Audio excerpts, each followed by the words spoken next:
Your throat tightens. Your chest contracts. You pick up your phone for the 10th time, and still nothing. No messages, no calls, no sign from the person who once lit up a part of your life. You're not being ghosted.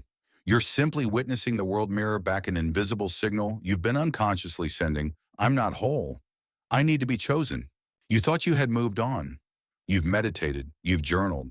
You've even looked in the mirror and said loud and clear, I love myself. But then just one missed message and you silently fall apart. You start analyzing every dot, every pause. You don't say it out loud, but deep inside a part of you is screaming, please respond so I know I still matter. Carl Jung once wrote, until you make the unconscious conscious, it will direct your life and you will call it fate. You might be living from the shadow, the unseen part of your psyche that has never been named. You might be radiating what's called the begging frequency, an unconscious energetic plea. Please validate that I have worth. And the paradox is, the more desperately you want to be chosen, the more you're overlooked. The more afraid you are of losing, the tighter you hold on, and in doing so, strangle the very thing you want to keep. It's not that you're unworthy. It's not that you haven't done enough. It's that your energy, which speaks louder than your words, is summoning experiences that match your old wounds. Jung called this the compulsion to repeat, a subconscious urge to recreate pain that hasn't yet been integrated. You keep meeting the same kind of people, ending in the same kind of heartbreak, feeling the same kind of emptiness, like a recurring dream you can't seem to wake up from. But what if you stop chasing? What if instead of asking, why haven't they messaged me, you began asking, what frequency am I emitting that makes others withdraw? In this video, you won't learn how to attract. You'll learn how to return to yourself, to the place where you no longer need to be chosen in order to feel whole. We're going on a deeply Jungian journey, beginning with the shadow where the fear of abandonment hides, moving through projection where we assign to others the parts of ourselves we haven't accepted, and arriving at vibrational presence, a state where you are no longer begging, but magnetically drawing in everything aligned. This journey is not easy, but it is real, and it starts from a painfully familiar place, waiting for a message that never comes. Carl Jung once said, the shadow is not just the dark side. It is everything you have yet to face within yourself. And today you begin to face it, not to judge, not to fix, but to integrate. Because sometimes what you call ghosting is simply the reflection of your own shadow. Shadow, the darkness, you're falling in love. There's a strange truth about human psychology. We are drawn to the very parts of ourselves that remain unconscious. Carl Jung called this the shadow. It's not necessarily the bad part, as many assume. The shadow is the collection of traits you've rejected, suppressed, or never dared to acknowledge within yourself. And the interesting or even frightening thing is it doesn't disappear. It hides and then controls you through behaviors you think are just who you are. You may believe you're attracted to gentle, attentive people, but then you find yourself falling deeply for someone wild and different and constantly making you fear losing them. That's not the type you chose. That's your shadow doing the choosing. What is the shadow? A simple explanation. Imagine you're a perfectionist. Since childhood, you've been taught to be diligent, tidy, and responsible. You do everything right, earn good grades, speak politely, keep your emotions in check. All of this builds your persona, the social mask you wear. But deep inside, you envy those who live freely, who do what they love, who dare to speak their truth even if it's unpopular. You never allowed yourself to live like that. And so that part, your wild, free, unapologetic side, was pushed into the shadow. Then you grow up, and you fall for someone carefree, untamed, always chasing adventure. You feel magnetically pulled toward them. But that same energy ends up hurting you because you can't control it. Because they reflect back the parts of you you've never allowed yourself to become. Loving the shadow is loving what you haven't integrated. Jung called this projection, when an unconscious part of us gets projected onto another person, and suddenly, the hyper-independent one is drawn to someone deeply sensitive. The emotionally steady one falls for someone full of chaos. The overgiver ends up with someone emotionally unavailable. It's not that you chose wrong, it's that your shadow spoke on your behalf. You're not being rejected. You're loving from a place of lack.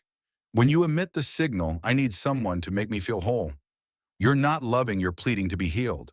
Love stops being the meeting of two whole adults. It becomes a silent contract. I'll love you as long as you make me feel like I matter. And eventually, you get ghosted. Not because you're not good enough, but because that energy is too heavy for anyone to hold. How to know you're loving from the shadow. When you're attracted too quickly, almost like you're under a spell. When you fear losing them, even when nothing's clear yet.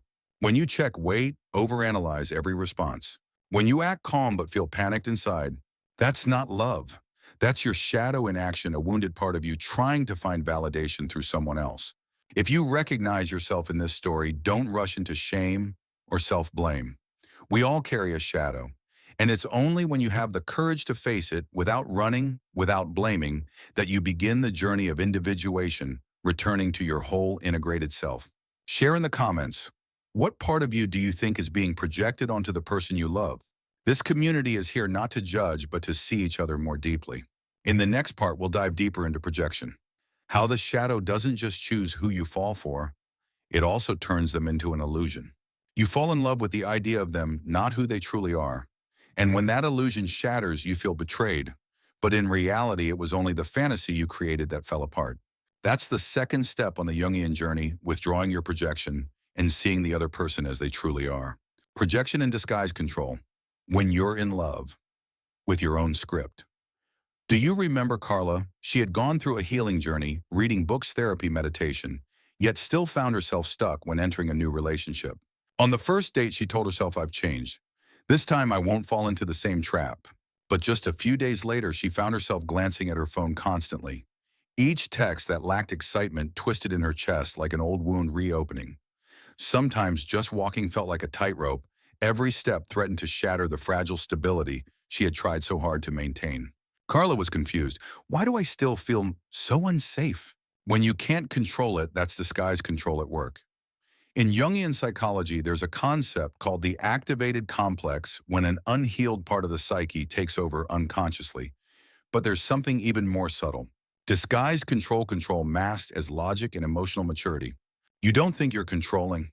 You believe you're composed, but in truth, you're forcing your emotions to appear stable by suppressing your doubts, fears, and expectations. That's exactly what was happening to Carla. She stayed silent, but inside she was analyzing. Did he reply right away? What does he think if I don't message first? She didn't ask, but her eyes flickered as she wondered if he takes too long to reply. Does that mean he doesn't care? She seemed calm on the outside, but her heart raced, her breath shallow, her body subtly tense every time her phone stayed quiet. That energy disguise control wasn't real intimacy. It was a calculated stillness meant to protect her, yet underneath was still fear.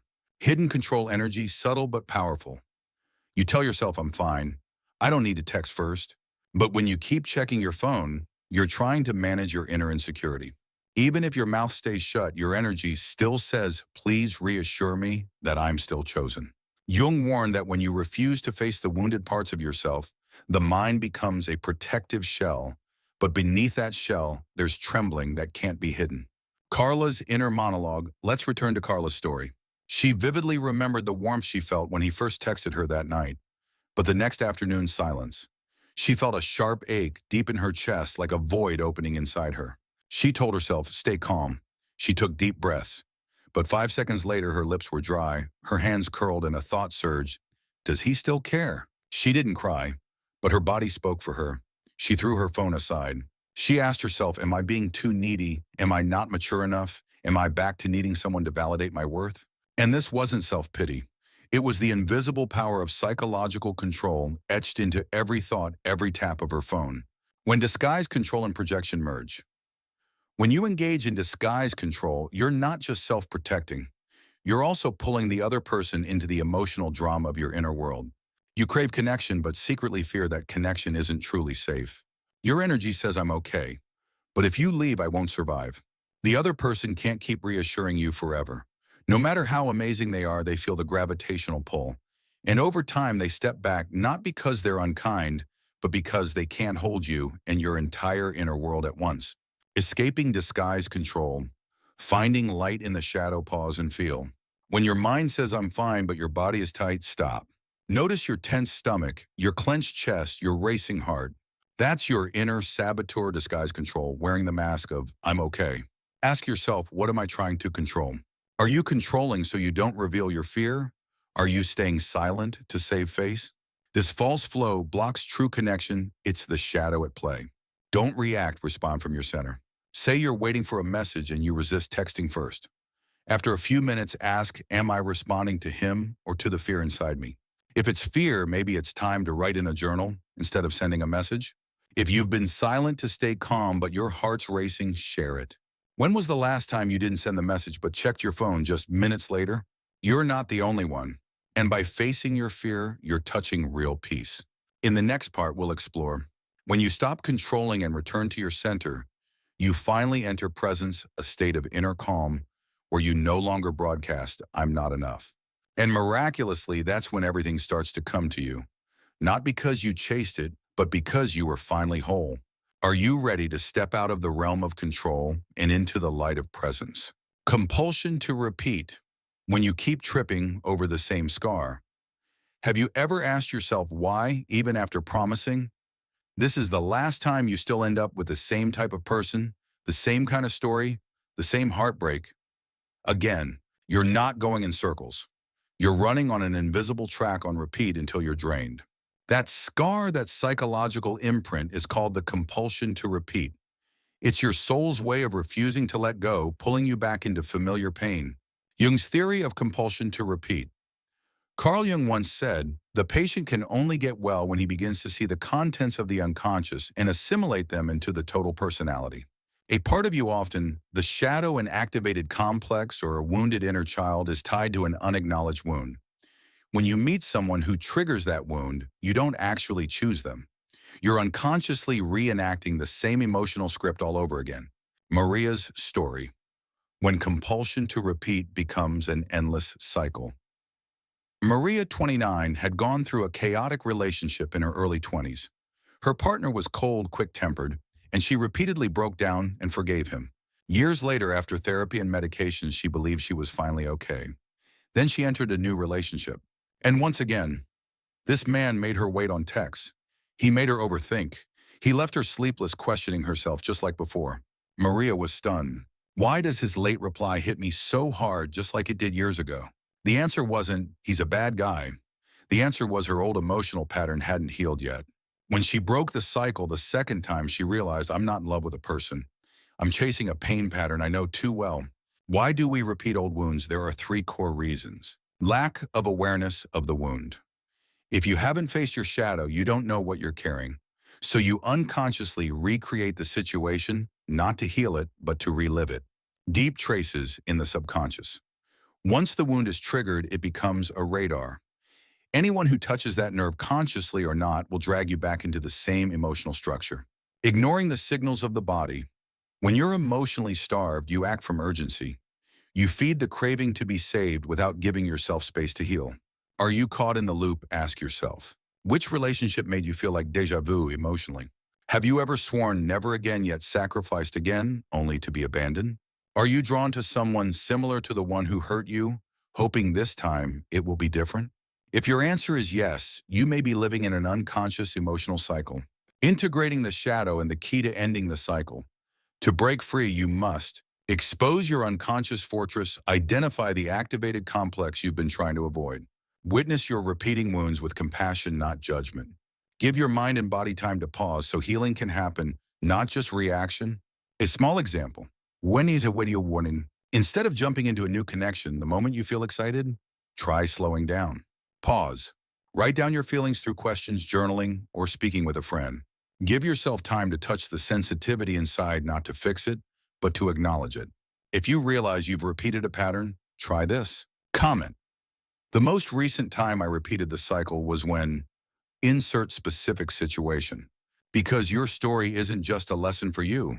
It can be a light for someone else still lost in the dark.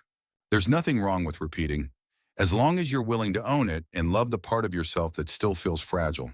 In the next part, we'll explore presence, the power of not chasing, not repeating, not controlling, the power of simply being.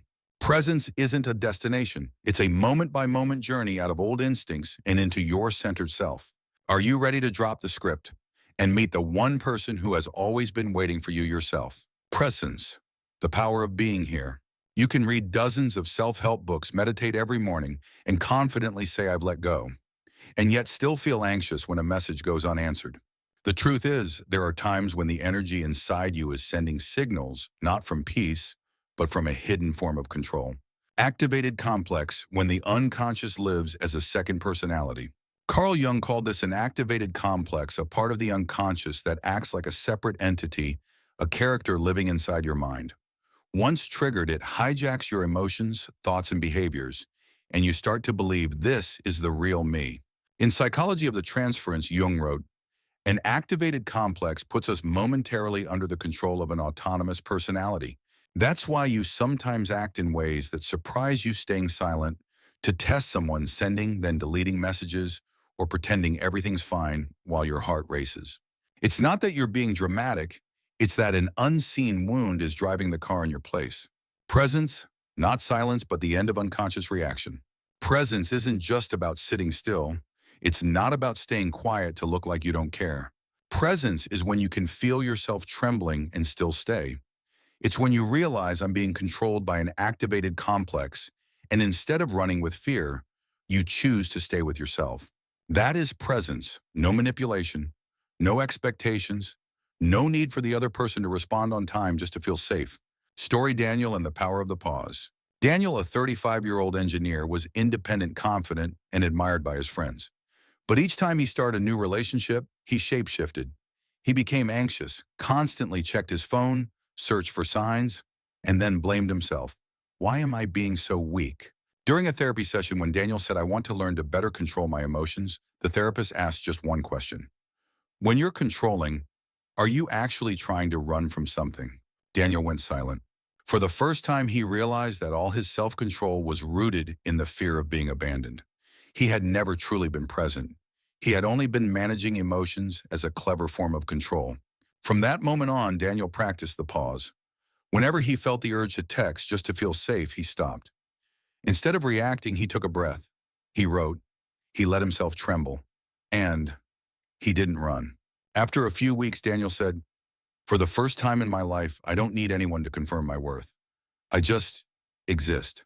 Control versus presence. Texting. Control to test if they care. Presence to express genuinely.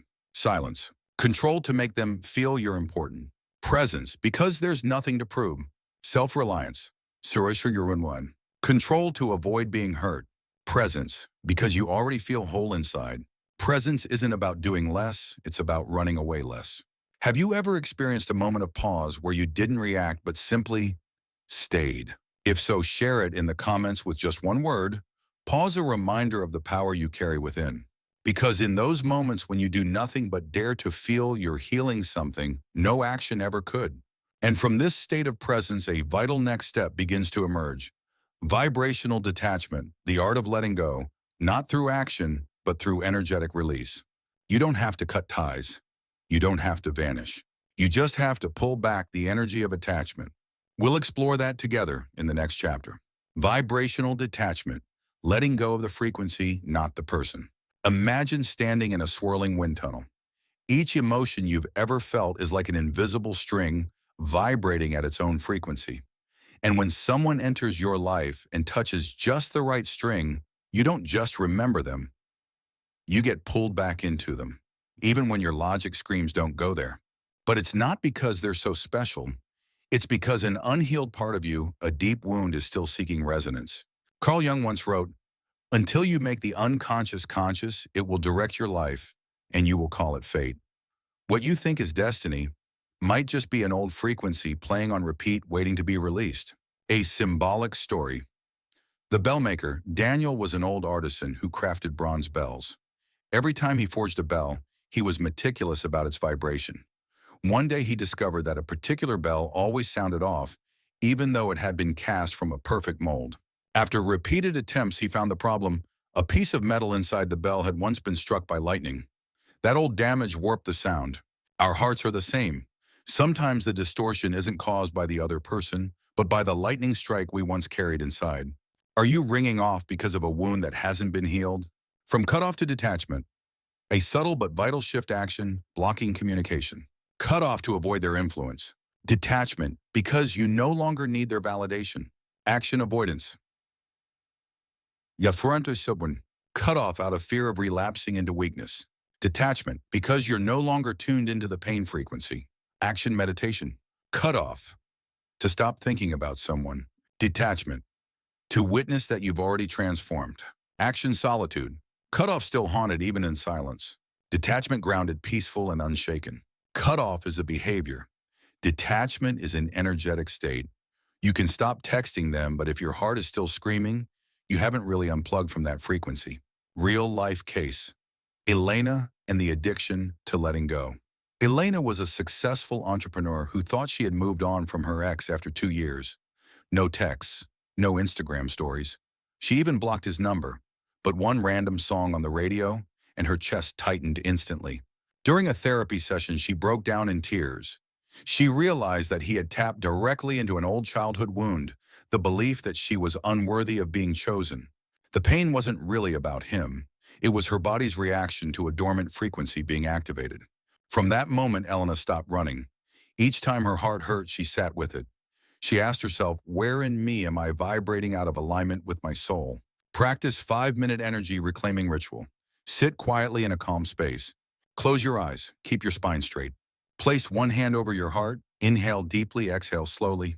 Whisper to yourself, I release what does not belong to my soul. Let the images or emotions rise and fall. Don't resist, just observe. After 5 minutes, open your eyes and notice your energy has returned to you. Now ask yourself, what are you truly releasing? A person, a hope, or a piece of your identity that fused itself with your pain? A final prompt: drop into the comments, I release, and name it. It could be I release the feeling of abandonment, or I release the expectation that someone else must heal me. Letting go doesn't mean rejecting love. It means you no longer depend on it to feel alive. When you no longer trade your energy just to keep love, you've reached a sacred place, inner freedom. And one final question remains. Can that freedom come from within you without anyone else having to validate it? Inner freedom doesn't come from action, it comes from awakening. True freedom isn't about cutting all contact, deleting their number, or forcing yourself to stop thinking about them. Freedom is when you can think about them and your heart no longer tightens. They remain in your memory but no longer govern your present. In Jungian psychology, spiritual maturity isn't about avoiding the darkness. It's about entering it, standing face to face with it, illuminated not by someone else, but by your own soul's light. The very darkness you once feared becomes the backdrop against which your true light is revealed. You no longer need them to return. You no longer need someone new to feel worthy. You no longer need anything outside yourself to feel complete. Because you have returned to the whole within you, imagine a still lake. At the bottom lie every memory, every belief, every scar. Only when the surface is calm can you see clearly what's beneath and stop letting it control you. A conclusion is not just a period, it's an invitation. Can you live like that still lake? Unaffected by surface waves, because within you are already clear, deep, and true. When you let go, you don't lose anyone. You come home to yourself. Remember the story of Michael, a man trapped in cycles of controlling relationships. He believed he had to disconnect in order to heal. He blocked people, deleted chats, moved houses. But one day, even with everything cut off, he still felt like she was living inside him. And only when Michael looked within and admitted, I'm not holding on to her, I'm holding on to the need to be seen, did true freedom begin. Not because he shut the world out, but because he finally pulled back his energy from the old wound. Disconnection is an external action. Withdrawing energy is internal transformation. If this video touched something in you, leave an emoji or a simple comment. I've started returning to myself. You are not alone. We're walking this journey of self-discovery together. A journey that doesn't require a suitcase-only courage. Hit subscribe if you want to keep exploring the depths of the psyche with us. And share this with someone else learning to let go. Not to forget, but to finally return to who they truly are.